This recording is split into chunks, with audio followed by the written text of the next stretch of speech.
Hello दोस्तों, नमस्कार। आप सभी का स्वागत है यूट्यूब चैनल मेवाड़ वेदर में। आज के इस वीडियो में हम बात करेंगे मानसून 2024 के दूसरे दीर्घावधि पूर्वानुमान की।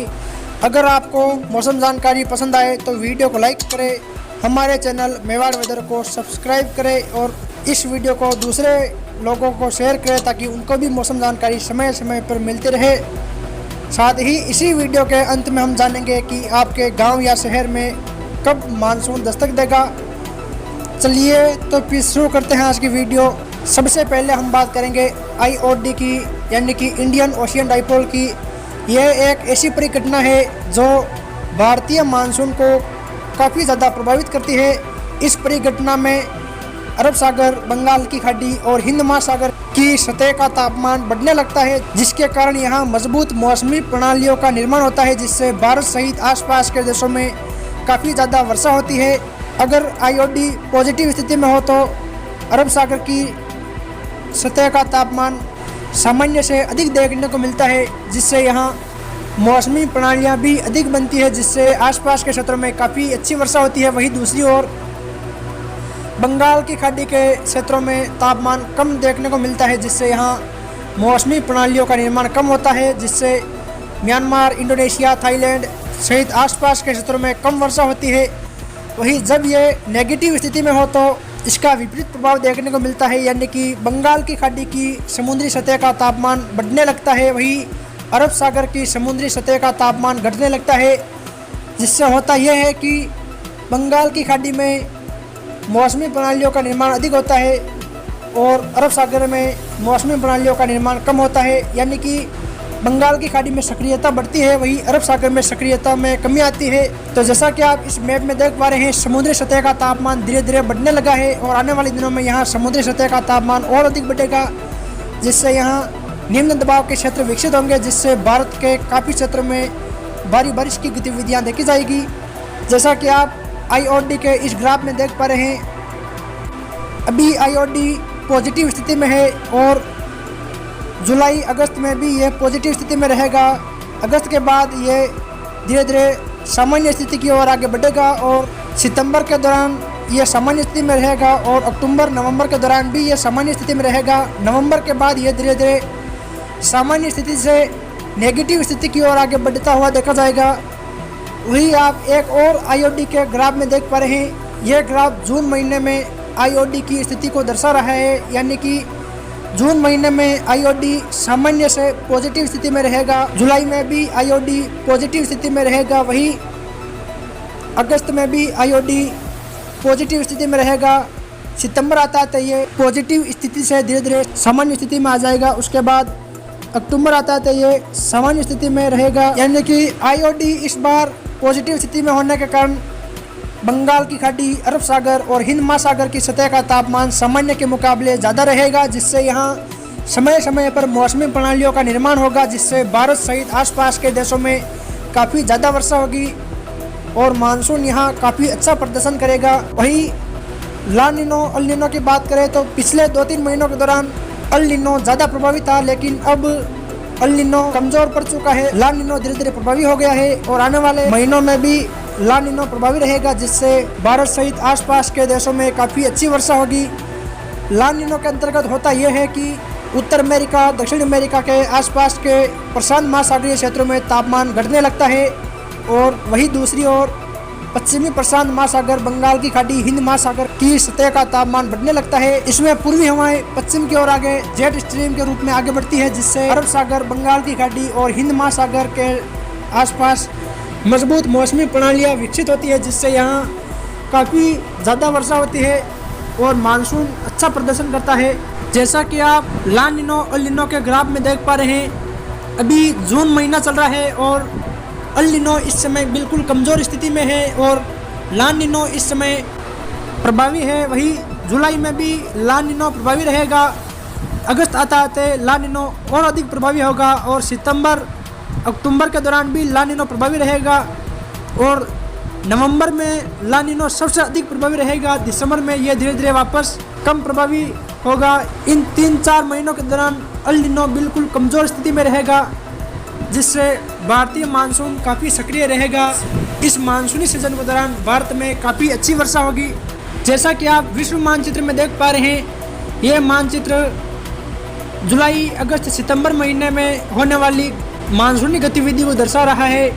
इसमें अरब सागर और बंगाल की खाड़ी, हिंद महासागर में काफ़ी ज़्यादा सक्रियता रहेगी, जिससे यहाँ मजबूत मौसमी प्रणालियाँ विकसित होगी, जिसके कारण भारत के पश्चिमी घाट के क्षेत्रों, मध्य भारत, कुछ उत्तर भारत और पूर्वी भारत में सामान्य से बहुत अधिक वर्षा होगी।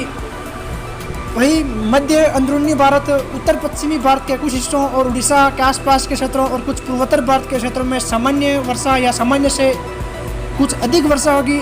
वहीं जैसा कि आप इस मैप में देख पा रहे हैं, ये मैप जून महीने में होने वाली बारिश की गतिविधियों को दर्शा रहा है।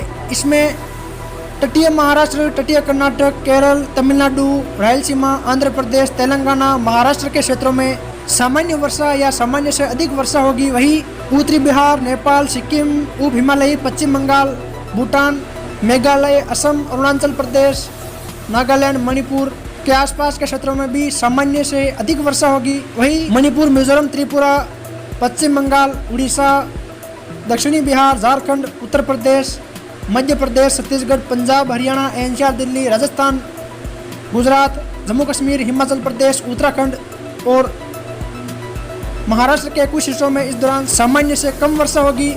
वहीं जैसा कि आप इस मैप में देख पा रहे हैं, ये मैप जुलाई महीने में होने वाली बारिश की गतिविधियों को दर्शा रहा है। इस दौरान दक्षिणी भारत और कुछ मध्य भारत के क्षेत्रों में सामान्य से अधिक वर्षा होगी। वहीं बिहार, उत्तर प्रदेश, नेपाल, भूटान, मेघालय, अरुणाचल प्रदेश, असम के भागों में भी सामान्य से अधिक वर्षा होगी। वहीं हिमाचल प्रदेश, उत्तराखंड, जम्मू कश्मीर में भी सामान्य से अधिक वर्षा होगी। वहीं राजस्थान, पंजाब, हरियाणा, एनसीआर, दिल्ली और पश्चिमी उत्तर प्रदेश के क्षेत्र में भी इस दौरान सामान्य या सामान्य से कुछ अधिक वर्षा होगी। वहीं इस दौरान उड़ीसा, छत्तीसगढ़, रायलसीमा के कुछ भागों और पश्चिम बंगाल के भी कुछ भागों में इस दौरान सामान्य से काफ़ी कम वर्षा होगी। वहीं बांग्लादेश के दक्षिणी क्षेत्रों और त्रिपुरा, मिजोरम, मणिपुर, नागालैंड, असम के आसपास के क्षेत्रों में भी सामान्य या सामान्य से कम वर्षा होगी। वहीं अगस्त महीने में भी उड़ीसा, पश्चिम बंगाल, रायलसीमा, छत्तीसगढ़ और कुछ विदर्भ के आसपास के क्षेत्र में भी सामान्य से कम वर्षा होगी। वहीं दक्षिणी भारत, उत्तर पश्चिमी भारत और पूर्वी पूर्वोत्तर भारत में इस दौरान सामान्य या सामान्य से अधिक वर्षा होगी। वहीं सितंबर महीने में भी बिहार, झारखंड, पश्चिम बंगाल, उड़ीसा, छत्तीसगढ़ के आसपास के क्षेत्रों में सामान्य या सामान्य से कम वर्षा होगी। वहीं पूर्वोत्तर भारत के अरुणाचल प्रदेश, नागालैंड, मणिपुर, मेघालय, असम के आसपास के क्षेत्रों में भी सामान्य से कम वर्षा होगी। इस दौरान अरुणाचल प्रदेश, असम, मेघालय, त्रिपुरा, मिजोरम के कुछ हिस्सों में सामान्य वर्षा की संभावना है। अक्टूबर महीने में मानसून ज़्यादा सक्रिय रहेगा, जिससे देश के लगभग सभी हिस्सों में अच्छी बारिश की संभावना है। और हमने भी मानसून 2024 की मानसूनी स्थिति को दर्शाने के लिए 2 मैप तैयार किए हैं। पहला मैप भारत का है, जिसमें भारत में मानसूनी सीजन के दौरान होने वाली बारिश की गतिविधियों को दर्शाया गया है। इस मैप में देखा जाए तो जैसा कि आप बैंगनी कलर में देख पा रहे हैं, यानी कि केरल, तमिलनाडु के आसपास के क्षेत्र, कर्नाटक, गोवा, तटीय महाराष्ट्र, गुजरात, मध्य प्रदेश और राजस्थान के क्षेत्र शामिल है। वहीं जम्मू कश्मीर, हिमाचल प्रदेश, उत्तराखंड, पंजाब, हरियाणा के भी कुछ क्षेत्र शामिल है। वहीं नेपाल, उत्तर प्रदेश और उत्तरी बिहार के आसपास के क्षेत्र शामिल है। इन क्षेत्रों में मानसूनी सीजन के दौरान सामान्य या सामान्य से बहुत अधिक वर्षा होगी, जिससे यहाँ कई बार बाढ़ की स्थितियाँ भी उत्पन्न होगी। जैसा कि आप आसमानी कलर में देख पा रहे हैं, यानी कि उत्तरी तमिलनाडु, कर्नाटक, आंध्र प्रदेश, रायलसीमा, तेलंगाना, कुछ महाराष्ट्र के क्षेत्र शामिल है। वहीं छत्तीसगढ़, दक्षिणी पूर्वी मध्य प्रदेश, उत्तर पूर्वी राजस्थान, दक्षिणी पश्चिमी उत्तर प्रदेश, एनसीआर, दिल्ली, हरियाणा के आसपास के क्षेत्र और गुजरात के काठियावाड़, कच्छ, भुज के क्षेत्र और पश्चिमी राजस्थान, पंजाब, हरियाणा के मुलांचल जिले क्षेत्र और हिमाचल प्रदेश, उत्तराखंड के क्षेत्र शामिल है। वहीं दूसरी ओर पूर्वी उत्तर प्रदेश, बिहार, झारखंड, पश्चिम बंगाल, सिक्किम, भूटान, अरुणाचल प्रदेश, बांग्लादेश और मिजोरम, त्रिपुरा, नागालैंड तक के क्षेत्र शामिल है। इन क्षेत्रों में सामान्य से अधिक वर्षा होगी, यानी कि यहाँ भी कई बार बाढ़ की स्थितियाँ उत्पन्न होगी। वही जैसा कि आप हरे कलर में देख पा रहे हैं, यानी कि तमिलनाडु, आंध्र प्रदेश और कुछ महाराष्ट्र, मध्य प्रदेश, छत्तीसगढ़, झारखंड उत्तर प्रदेश, उत्तरी राजस्थान के कुछ क्षेत्र और हरियाणा, एनसीआर, दिल्ली, उत्तर प्रदेश, कुछ नेपाल के क्षेत्र और पूर्वोत्तर भारत में अरुणाचल प्रदेश के क्षेत्र शामिल है। इन क्षेत्रों में सामान्य वर्षा होगी। वही जैसा कि आप पीले कलर में देख पा रहे हैं, यानी कि रायलसीमा, छत्तीसगढ़, झारखंड, पश्चिम बंगाल और उड़ीसा के सभी क्षेत्र शामिल है। वही पूर्वोत्तर भारत में मेघालय, असम, दक्षिणी अरुणाचल प्रदेश, नागालैंड, मणिपुर, मिजोरम, त्रिपुरा, बांग्लादेश के क्षेत्र शामिल है। वही पहाड़ी राज्यों में जम्मू कश्मीर के क्षेत्र शामिल है। इन क्षेत्रों में इस मानसूनी सीजन के दौरान सामान्य से कम वर्षा होगी। और दूसरा मैप राजस्थान का है, जिसमें दर्शाया गया है कि मानसूनी सीजन के दौरान राजस्थान में मानसून का प्रदर्शन किस प्रकार का रहेगा। तो जैसा कि आप बैंगनी कलर के दायरों में देख पा रहे हैं, यानी कि सिरोही, पाली, ब्यावर, अजमेर, नागौर, डिडवाना, कुचामन सिटी के आसपास के क्षेत्र, जयपुर, ब्यावर, टोंक, सवाई माधोपुर, करौली, कुछ भीलवाड़ा, राजसमंद, उदयपुर, सलूमबर्ग, डूंगरपुर, बांसवाड़ा, प्रतापगढ़, चित्तौड़गढ़, कोटा, बूंदी, बारां, झालावाड़ के क्षेत्र शामिल है। इन क्षेत्रों में इस मानसूनी सीजन के दौरान सामान्य से बहुत अधिक वर्षा होगी, जिससे यहाँ नदियाँ उफान पर आएगी और कई बार यहाँ बाढ़ की स्थितियाँ उत्पन्न होगी। वही जैसा कि आप आसमानी कलर में देख पा रहे हैं, यानी कि जालौर, सांचौर, बाड़मेर, बालोतरा, जोधपुर, जैसलमेर, फलोदी, बीकानेर, नागौर, अनूपगढ़, गंगानगर, कुछ हनुमानगढ़ के क्षेत्र शामिल है और कुछ चूरू के क्षेत्र भी शामिल है। इन क्षेत्रों और कुछ उत्तर पूर्वी राजस्थान के अलवर, खेरतल, तिजारा, बहरोड, भरतपुर, डीग, सवाई माधोपुर, करौली, दौसा के आसपास के क्षेत्र शामिल है। इन क्षेत्रों में इस मानसूनी सीजन के दौरान सामान्य से अधिक वर्षा होगी। वही जैसा कि आप हरे कलर के दायरों में देख पा रहे हैं, यानी कि सीकर, झुंझुनू, हनुमानगढ़, चूरू, कुछ नागौर के क्षेत्र शामिल है। वही पंजाब, हरियाणा, एनसीआर, दिल्ली, उत्तर प्रदेश के क्षेत्र भी शामिल है।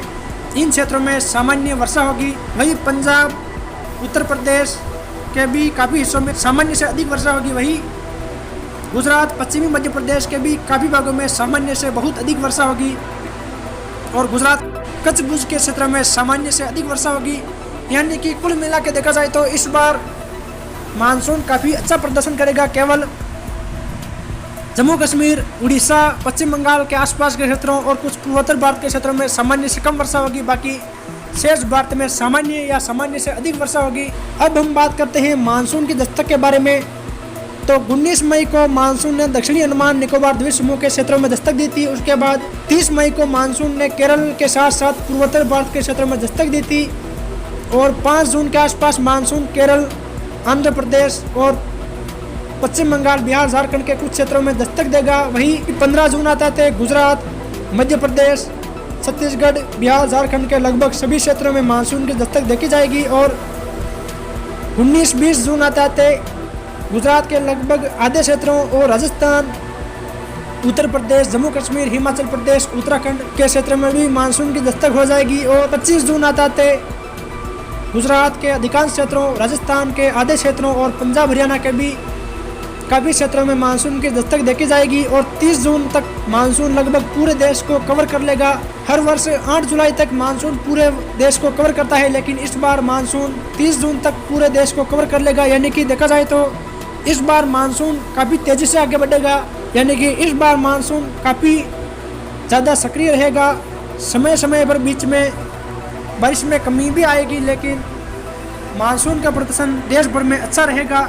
फिर मिलेंगे एक और नई मौसम जानकारी के साथ। जय हिंद, जय भारत।